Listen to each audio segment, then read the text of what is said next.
Voltamos, vamos continuar agora com a segunda parte da aula, relacionada à filosofia do direito moderna e principalmente as questões relacionadas ao contratualismo.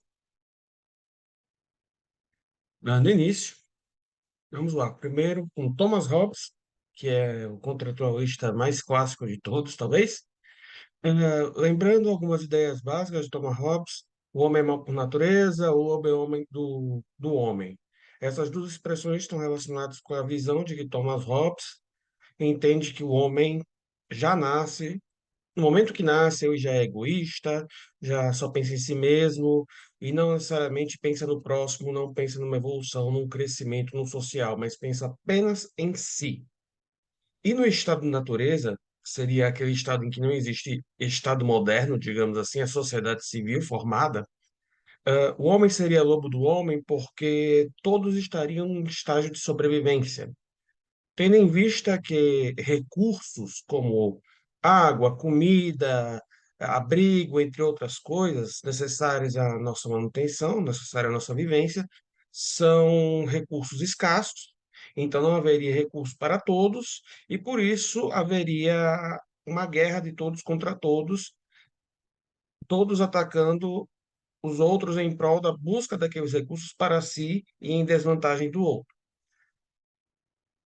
Isso está escrito aqui no slide, vocês vão dar uma lida rapidinho, mas é basicamente essa ideia de que no estado de natureza não haveria paz, nem crescimento, nem formação social, informação do estado social, num estado civil, digamos assim, falando. Então, considerando essa violência, essa preocupação, esse medo que as pessoas têm na vivência, como trazer segurança, como trazer paz?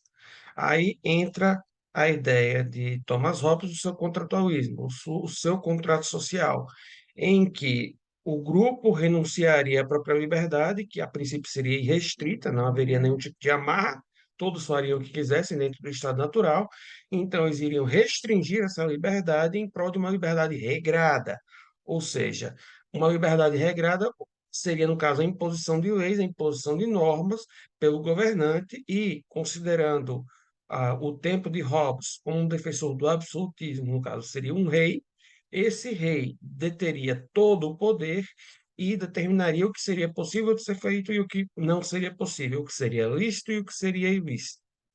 Nesse caso, todos os direitos e deveres concentrados em um único ente, no caso o rei, e ele determinaria com o seu poder tudo o que seria possível não ser feito dentro da sociedade. Em troca, todos viveriam dentro daquela sociedade supostamente em paz, porque seria necessário haver o respeito de um para com o outro dentro da sociedade, caso contrário, o corpo do rei, o corpo do o representante do absolutismo, no caso o próprio monarca, entraria na relação entre dois indivíduos para poder determinar o que seria certo, o que seria errado, o que poderia ser feito naquele momento, naquele choque, naquela situação em si. E não haveria aquela justiça do mais forte em que um se imporia perante o outro. Não. O Estado, no caso o rei, determinaria o que deveria ser feito naquela situação. Então, basicamente, é essa entrega por parte por parte de todos os súditos em prol do rei, na questão do contratualismo, só que existe uma única exceção. Thomas Hobbes é um dos precursores na ideia da desobediência civil e da autodefesa. Vamos entender com calma. Analisando Thomas Hobbes, a gente sempre pensa que o absolutismo, o monarca, o rei, detém um poder muito grande, pode fazer o que quiser, determinar a vida e a morte de todos. A princípio, sim. Nós vemos que muitos monarcas tinham poder de vida ou morte de seus súditos. Porém, Thomas Hobbes deixou bem claro que o limite da atuação do contrato social, o limite do monarca, o limite do rei, na sua atuação seria no momento em que esse rei, ao determinar a morte ou buscar a morte de um determinado súdito, tendo em vista que o maior direito natural e o mais importante é a manutenção da vida, então Thomas Hobbes vai defender que nesse momento, no momento em que o Estado, o rei, venha a atentar contra a vida desse súdito, esse súdito tem o direito de preservar a própria vida e, por isso, passa a desobedecer o que lhe é determinado pelo rei, em que pese o que sustenta o contrato social. Ou seja, é uma exceção na situação do contrato social, que é essa autodefesa, essa desobediência civil. A- Podemos tirar duas críticas de Thomas Hobbes rapidamente. A negativa é muito clara, é a questão do autoritarismo, que para Thomas Hobbes o contrato social se daria da melhor maneira dentro de um Estado absolutista. Para Thomas Hobbes, o mais importante é concentrar todos os poderes na figura do rei, do governante, para que assim pudéssemos ter paz dentro daquela sociedade. Porém, é muito autoritário. E a crítica positiva é justamente a questão de que, com o contrato social, nós teríamos um resquício, uma formação de um Estado de Direito, porque uma vez que nós realizamos o contrato social e concedemos os poderes para o rei, a princípio, vai estabelecer leis, vai estabelecer formas de vivência, vai estabelecer aquilo que é lícito e o que é ilícito. E só isso já garante uma formação, ainda que pequena, mas um pouco crua, digamos assim, de um que seria um Estado de Direito, porque ao estabelecer leis para gerir o bem viver, a forma de vida dos súditos, haveria um mínimo de segurança e previsibilidade daquilo que seria decidido e do que é imposto por parte da autoridade. Então, nós temos aí uma coisa. Atualmente, nós vivemos em sociedade. Nós precisamos de leis positivas para que possam regulamentar o nosso bom viver, a nossa boa convivência, a nossa paz dentro da sociedade, através das nossas tratativas diárias, como, por exemplo, o mero ato de ir na padaria e comprar pão, esse comércio, o ato de celebrar contratos, concursos públicos, enfim. Tudo isso, tudo que nos cerca, está de uma forma ou de outra relacionada com o direito e com direito positivado, direito legislado, que trata sobre isso. E isso nos traz segurança, segurança jurídica, nos traz previsibilidade, e isso é muito importante. Então, entendemos Thomas Hobbes, dando seguimento, passamos a John Locke. John Locke já vai, dentro da história, ele já aparece um pouco depois na história, comparado com Hobbes, mas ele também vai defender uma tese contratualista, só que Hobbes ele tem um viés muito mais burguês, um viés muito mais liberal, digamos assim.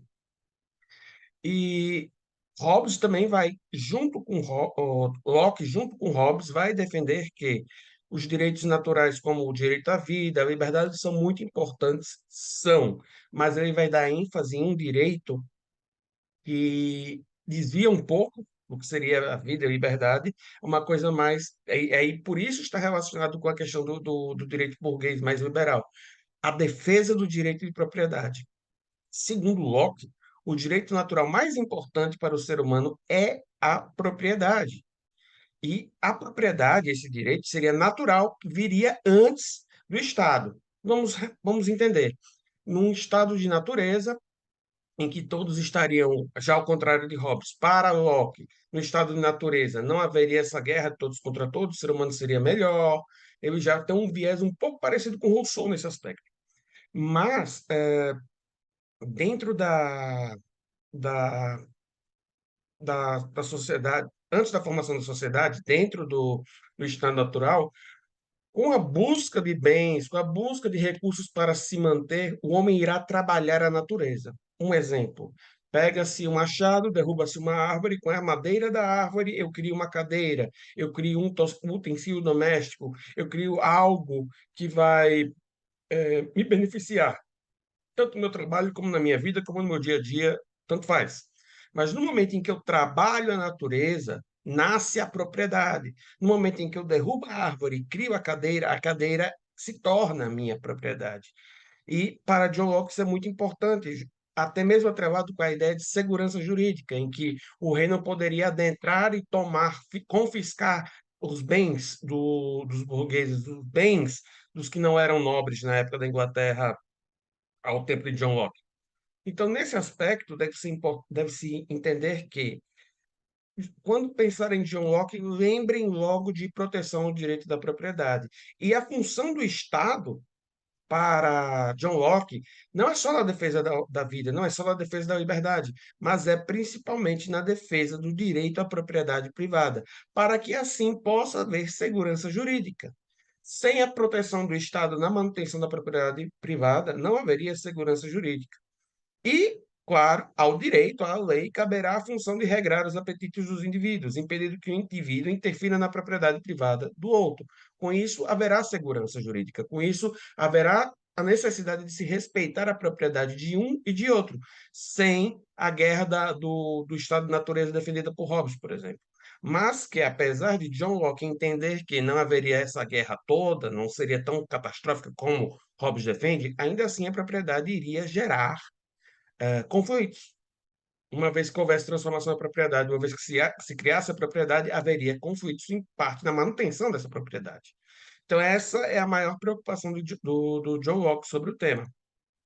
O contratualismo de John Locke, parecido com o de Hobbes nesse aspecto, também os homens irão se unir e conferir a maior parte dos seus poderes, seus direitos para um ente, o rei, no caso, e passaria de uma liberdade restrita para uma liberdade regrada com a finalidade primordial de garantir a propriedade privada. Essa é a ideia que vocês têm que ter de John Locke. Agora nós vamos para Rousseau. Rousseau já vai ser parecido com John Locke na questão do estado de natureza, né? Homem civilizado e tal. E só que enquanto John Locke defende com unhas e dentes a defesa da propriedade privada, o Rousseau vai criticar a propriedade privada. Rousseau vai dizer que, por partes, em um primeiro momento, o homem seria bom por natureza, dentro do estado de natureza. O homem seria dócil, não haveria problema nenhum. O grande problema para Rousseau é que, uma vez que há a formação da sociedade, uma vez que passe a existir a propriedade privada, nesse momento, para Rousseau, o homem deteriora. O homem passa a se tornar mesquinho, passa a se tornar mau, por causa da sua necessidade de ter e manter o que tem. Ter cada vez mais, manter o que já tem em prol do outro. Então, no estado de natureza, para Hobbes, não haveria problema, porque haveria espaço e recursos para todos. Uma visão idílica, numa visão sonhadora, em que não haveria conflitos, e que a partir do momento em que há a formação da sociedade e principalmente da propriedade privada, nesse momento o homem deterioraria, o homem se tornaria ruim. É por isso a célebre frase, o homem bom é a sociedade que o corrompe. Por isso que essa é a visão do Rousseau. Aí, Rousseau também vai desejar a manutenção da liberdade de todos como algo muito importante, tanto que ele é um grande crítico da escravidão, da escravatura, de uma forma geral. Então, nisso, qual é a ideia de Rousseau? O seu livro Contrato Social tem a seguinte frase: qual é o objetivo dele? Encontrar uma forma de associação que defenda e proteja com toda a força comum a pessoa e os bens de cada associado. Lembre, uma forma de associação para defender a pessoa e seus bens.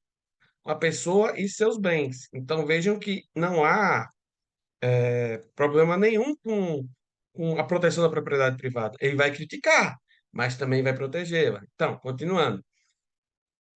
E por meio da qual cada um, ao se unir a todos, somente obedeça a si mesmo e permaneça tão livre quanto antes. Então, a grande sacada do Rousseau é o seguinte: ele, ao contrário do Hobbes, que defende, tem uma posição muito autoritária, Rousseau vai querer que todos obedeçam a si mesmos, que todos permaneçam livres, apesar do contrato social. E como isso pode ser possível? Aí aqui nós temos uma semente do que vem a ser o ideal democrático de participação geral em uma sociedade. Rousseau é muito democrático nesse aspecto, apesar de ser muito exigente também com as pessoas, na necessidade de que todos participem da vontade do Estado e tudo mais. Mas vamos seguir em frente. O contrato social seria uma espécie de consenso. Em um primeiro momento, nós precisamos de consenso. Sem consenso, não temos como nem organizar as bases de um Estado civil, nem como nos agruparmos. Começa por aí. Então, com, um, com a iniciativa de um consenso das pessoas, certo? Ah, os indivíduos, ao chegarem nesse consenso, na vontade de realizar o contrato social, irão alienar seus direitos a um corpo coletivo. Bem, então, entendo que não é o rei, mas a um corpo coletivo, uma pessoa moral da qual o próprio indivíduo faz parte. Se fôssemos fazer uma analogia aqui, seria tipo uma pessoa jurídica.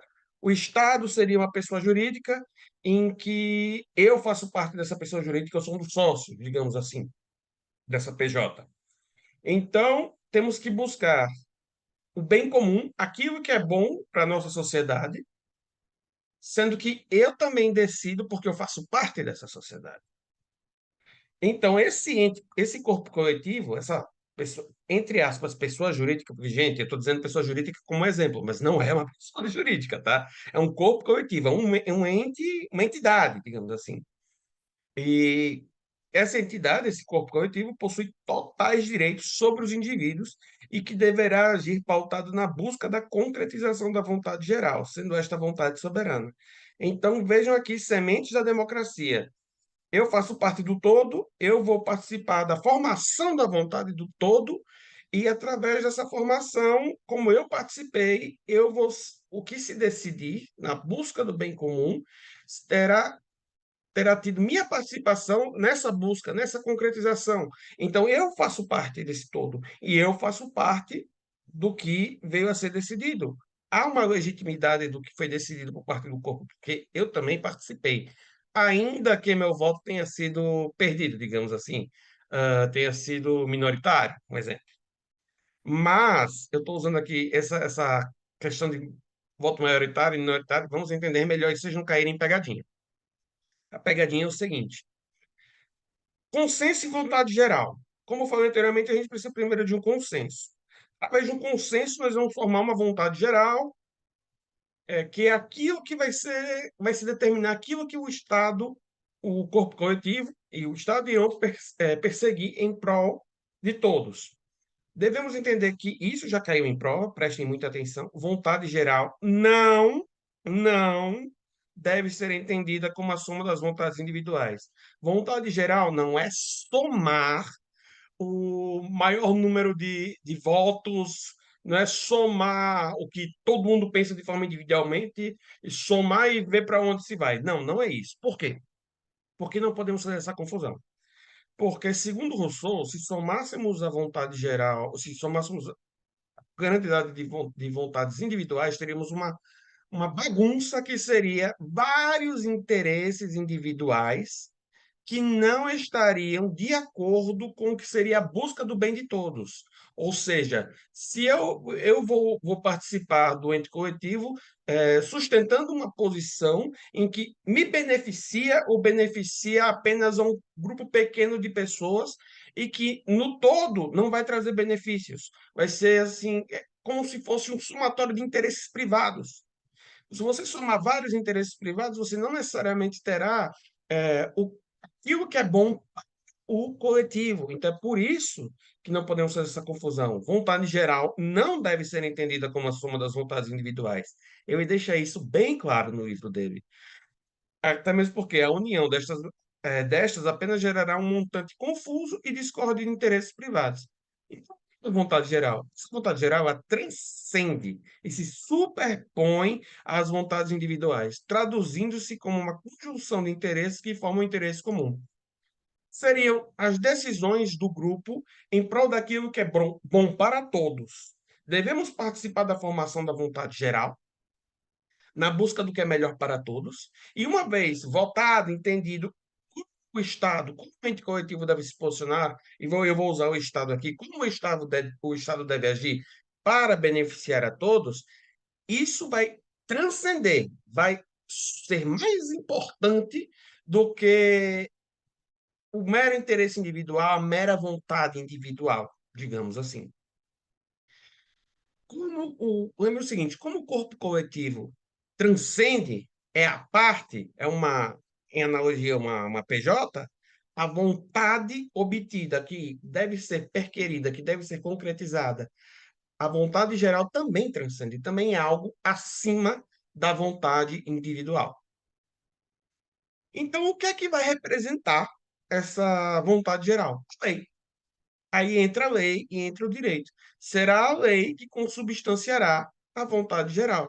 A construção da lei, oriunda da vontade geral, expressa uma vontade impessoal e universal. Uma lei em sentido formal e material válida para todos. Então, outra coisa que pode ser objeto de prova.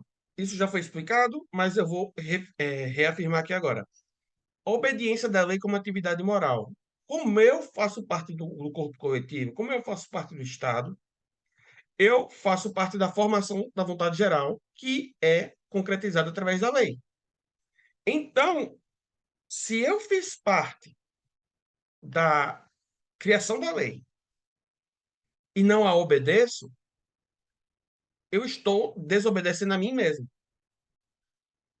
Então, para Rousseau, a obediência à lei é uma atividade moral, é uma escolha moral por parte do indivíduo em respeitar a si mesmo. Porque se ele fez parte da sua formação, por dever, ele deve, e coerência, ele deve acatar e obedecer aquilo da qual ele fez parte da formação. Então, outro ponto interessante é o governo das leis e não o governo dos homens. A gente vê que aqui, mesmo que haja a formação desse corpo coletivo, mesmo que haja a formação dessa vontade geral e tal, mesmo que o corpo coletivo seja feito por representantes do povo, o que Rousseau rechaça, ele detesta esse negócio de você ter alguém que a gente elege, como no Brasil a gente tem a democracia semidireta, em que nós elegemos nossos representantes. Ele detesta isso, para ele todos nós temos que participar de forma individual na formação da vontade, o que daria certo num estado pequeno, mas no Brasil seria praticamente inviável. Mas a posição de Rousseau é essa. Então, essa é uma das críticas ruins às ideias de Rousseau. Mas temos também aqui é uma evolução também, mais uma semente na evolução da democracia, em que nós temos o governo das leis e não dos homens. Como todos nós fizemos parte da formação da lei, e estamos obedecendo a nós mesmos, nós não estamos obedecendo às idiosincrasias, à subjetividade de um governante, que poderia impor a nós o entendimento dele, subjetivo do que é certo, do que é errado, do que é bom, do que é ruim, do que é lícito, do que é ilícito, em prol dos outros. E nós, dentro de um contratualismo hobbesiano, Thomas Hobbes, teríamos que aturar, tendo em vista o autoritarismo que carrega aquele viés, aquela ideologia contratualista de caráter absolutista. Aqui não. Aqui nós temos um contratualismo em que todos nós entregamos nossos direitos ao corpo coletivo, mas ao mesmo tempo fazemos parte desse corpo coletivo. Então, há um viés altamente democrático e muito exigente. Exigente porque, como eu falei, isso daria certo em um país pequeno, em que as pessoas teriam que ter noção da importância da sua participação. E aí, logo no começo do contrato social, Rousseau faz uma entrada no seguinte, que só pelo fato de que a pessoa tem conhecimento, tem um pouco de cultura, tem um pouco de estudo, ela é obrigada a participar da formação da vontade social, seja através do voto, através da sua atuação, não importa. Ele exige mesmo que o indivíduo participe. Então, por mais que seja democrático, é um tanto quanto forte, é um tanto quanto exigente. E não sei se daria muito certo no nosso país, que tem um tamanho gigantesco, né? Um país continental como o Brasil. Todos conseguiriam participar diretamente. É meio difícil sem representantes. Mas, enfim, são detalhes que vocês têm que entender o geral do Rousseau. Basicamente é isso. E o último ponto sobre Rousseau que eu queria deixar claro é o seguinte: aplicação da lei de ofício e funcionário público. Dentro do que nós vimos aqui, sobre Rousseau, tem a questão de que nós falamos aqui atrás, que é um governo da lei, não um governo dos homens. Por quê? Porque não há a imposição do que o governante entende por certo e que é errado. No caso, nós fazemos as leis. Então, o governo seria formado por leis da qual nós fomos responsáveis pela sua confecção. Então, o governante, o ente coletivo, aí você pode entender um rei, pode entender uma oligarquia, você pode entender um representante do povo, um presidencialismo, enfim, a forma de governo e o tipo de governo tem que entender que quem ocupa o espaço de poder vai estar atrelado às leis que foram confeccionadas através da vontade geral. Então, aqui nós temos um viés do princípio da legalidade. Ou seja, por mais que o governante ocupe o espaço de poder, em, ocupe o espaço de poder para realizar decisões e imposições em prol dos súditos das pessoas, dos governados, dos administrados, ele estará atrelado às leis que foram confeccionadas e autorizadas a sua confecção pelos indivíduos através do ente coletivo. Então, a lei não é fruto da subjetividade do poder do governante. O governante é uma função e não um poder, já que a lei é fruto da vontade geral.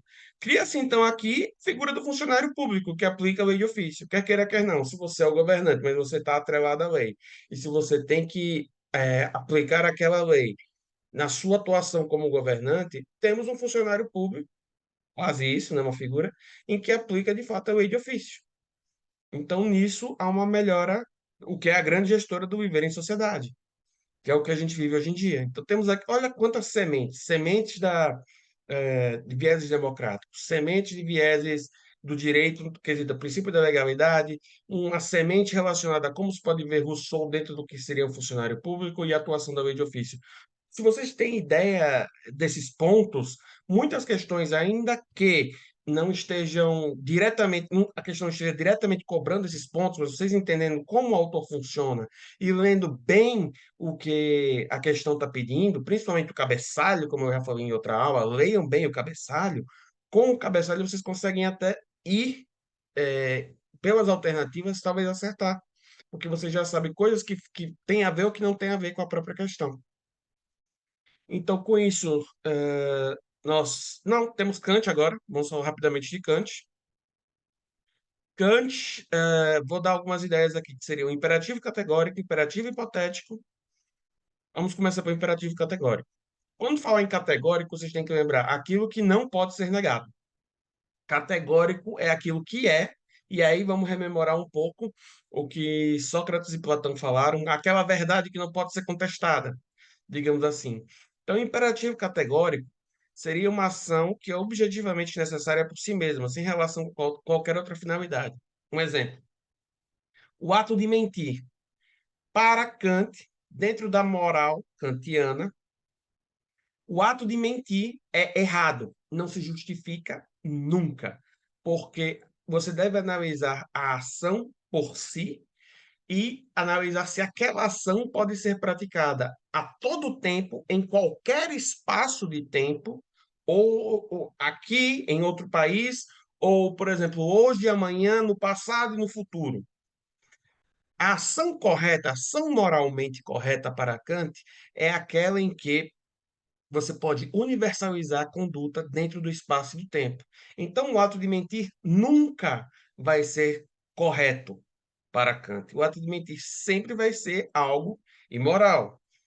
Então, outro ponto importante: nunca se deve agir, isso é questão de prova, nunca se deve agir no sentido de se utilizar alguém como meio, mas unicamente como fim absoluto. Nós não podemos, por exemplo, nos utilizar de terceiros, das outras pessoas, utilizando elas como peões, como objetos, para conseguir atingir os nossos objetivos.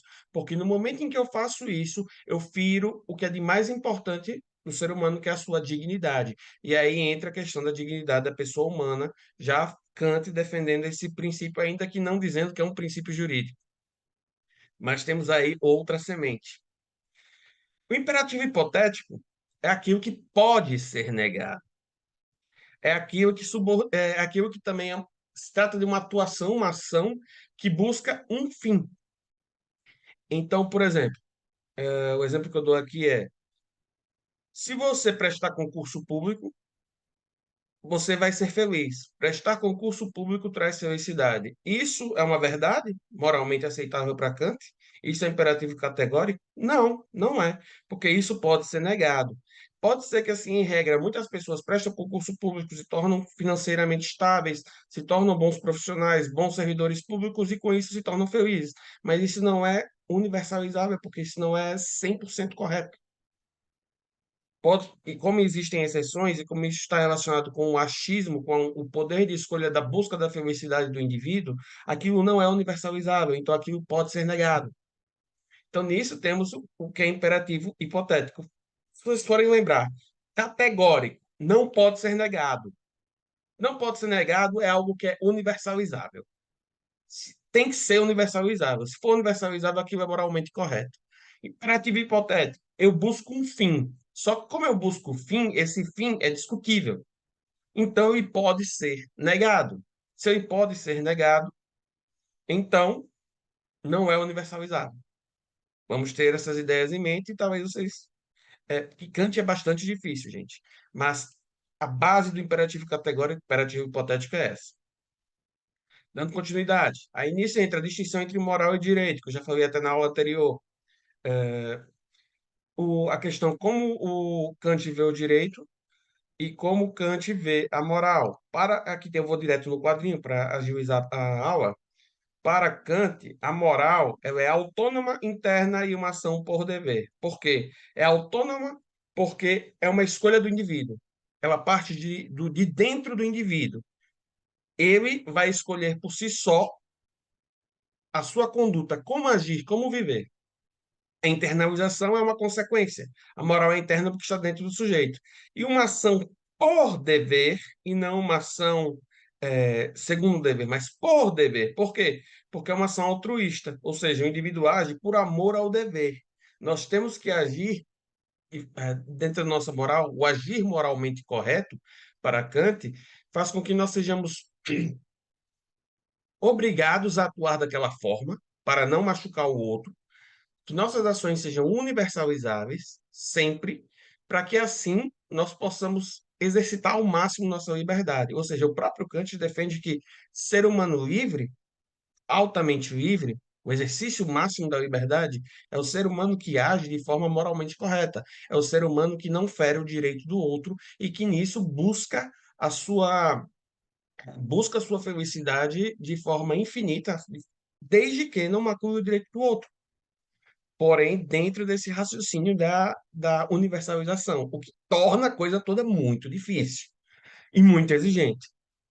Seguindo, o direito, ele já ao contrário da moral, ele é heterônimo, exterior, externalização e ação segundo o dever. Aí, ele é heterônimo por quê? Porque ele não parte de mim. Ele é algo externo. Foi criado por um grupo, por um Estado, por uma pessoa, enfim, ele foi criado e por isso ele é imposto. Por isso ele também é externo. E uma ação segundo o dever, porque o indivíduo obedece o direito, tendo em vista a sua heteronomia e externalização, com medo de uma pena. É algo de fora que está me coagindo a agir daquela forma. Então eu estou agindo segundo o dever, não por dever, mas segundo o dever, porque eu quero evitar ser penalizado. Se fosse por dever, então eu mesmo estaria querendo obedecer, porque aquilo é o correto a se fazer. E por isso que a moral é por dever e o direito segundo o dever. Dando continuidade, acho que o último, sim, é o último ponto de filosofia do direito moderno, a questão do utilitarismo, Jeremy Bentham e John Stuart Mill. Aqui nós temos um contraste grande com o imperativo categórico, temos um contraste grande com a visão da universalização kantiana. Por quê? Porque, segundo Jeremy Bentham e o viés utilitarista, deve-se agir sempre de forma a produzir a maior quantidade de bem-estar. Ou seja, mentir, que para Kant era impossível, porque não tem como você universalizar, então vai ser sempre errado. Se você sustentar uma mentira aqui, você, a depender da quantidade de bem-estar que traga, o exercício dessa mentira será válida. Então, nisso nós temos o princípio do bem-estar máximo, mas talvez a nomenclatura mais correta e a nomenclatura talvez seja mais passível de cair em prova é princípio da utilidade. O que é útil? O que é utilitarismo? O que é útil? É um princípio, aí a base norteadora, o norte do utilitarismo, segundo Bentham. O norte do utilitarismo de Bentham. Esse norte, consequencialista e hedonista, vai sustentar que será aprovada ou desaprovada qualquer ação, segundo a tendência que tem a aumentar ou a diminuir a felicidade da pessoa cujo interesse está em jogo. Então, o que importa é se vai trazer prazer, é se trará felicidade. Se o ato trouxer mais infelicidade do que felicidade, se trouxer mais infelicidade para mais pessoas e felicidade para menos, aquele ato não será considerado útil, não será considerado bom, moralmente falando, digamos assim. Então, trata-se literalmente de cunho hedonista. Por quê? Maximização do prazer e a minimização da dor. O ser humano quer o prazer. Ninguém quer sentir dor. Isso é fato. Mas também não podemos agir única e exclusivamente baseados nessa ação, porque senão nos tornaremos seres humanos completamente egoístas que atuaremos única e exclusivamente em prol de nós mesmos. Nunca haverá uma atuação em prol do outro, é quase que apagar a empatia, mas tem um quê de utilidade muito grande, utilidade do utilitarismo. Por quer quer não, todos nós queremos ser felizes. Então, entra aí a questão do choque. Ser feliz. O que é que vai limitar a busca da felicidade? E aí eu gosto de usar como exemplo a questão do Thanos. Quem não assistiu, está cheio na cultura pop, se vocês procurarem, a maioria dos filmes trata sobre isso até hoje. Mas Marvel, Thanos queria tirar é, matar 50% da vida do universo para que os outros 50% sobreviventes pudessem sobreviver no espaço em vista da falta de recursos. E aí seria na sorte os 50% que morreriam. Então, isso é justo? Se for por um viés utilitarista, matemático, em que a matemática traz o que é melhor e o que é pior, dentro do princípio da utilidade, seria justo. E aí entra o grande problema do utilitarismo, que é permitir a ditadura da maioria. Ou seja, a maioria pode acabar impondo coisas muito graves à minoria, porque, matematicamente falando, aquela atuação que vai em desencontro com os interesses da minoria vai trazer mais felicidade. O que também não podemos sustentar hoje em dia. Por isso que o STF é considerado como um tribunal contramajoritário, porque deve defender os direitos da minoria, ainda que a maioria decida de uma determinada forma. Ou seja, precisamos viver em sociedade, todos precisamos ter os nossos direitos respeitados. Essa é a base. Então, dando seguimento, aí entra John Stuart Mill, que tem a sacada genial de resolver o problema. Não resolve 100%, claro. Essa é a discussão talvez mais antiga da filosofia, assim, talvez que nós discutamos o máximo dentro da cultura pop e não tenhamos uma solução até hoje. Então, acho que nunca teremos. Mas talvez uma das melhores discussões uma das melhores discussões filosóficas que existem. As mais legais, pelo menos na minha humilde opinião. John Stuart Mill, lembrando, Bentham o que é que ia nortear o utilitarismo de Bentham? O princípio da utilidade. Ou seja, busca o que é mais prazeroso, o que é que a maioria pensa, sempre um viés mais matemático. Já John Stuart Mill vai trazer um outro patamar, um outro viés, um outro norte, que é a questão da liberdade. A liberdade como o norte da felicidade humana. Por quê? Porque todos nós temos o direito de buscar nossa felicidade. É verdade. Só que a partir do momento em que, na busca da minha felicidade, seja eu ou um grupo que pensa igual a mim, estamos exercitando nossa liberdade em prol da busca da nossa felicidade, o limite é o direito do outro. O limite é a liberdade do outro. E aí entra a questão do que a gente falou do Thanos. O Thanos tinha uma ideia utilitarista baseada, muito matemática, uma ideia utilitarista baseada no princípio da utilidade. Já John Stuart Mill vai dizer que, ó, a tua ideia pode ser interessante matematicamente falando, mas não vai respeitar os direitos dos 50% que serão mortos, porque todos querem viver, todos querem exercitar sua liberdade, todos querem buscar sua felicidade. Então, aqui isso fui eu que escrevi, eu acho que eu aprendi isso com a vida e com minha mãe, talvez. O limite da liberdade do outro, na busca da sua felicidade, é a minha própria liberdade e vice-versa. O outro também tem a total liberdade de buscar e fazer aquilo que ele quiser na busca da felicidade dele, desde que isso não me afete. A partir do momento em que ele faz isso e me afeta, ele está ferindo a minha própria liberdade em buscar a minha felicidade.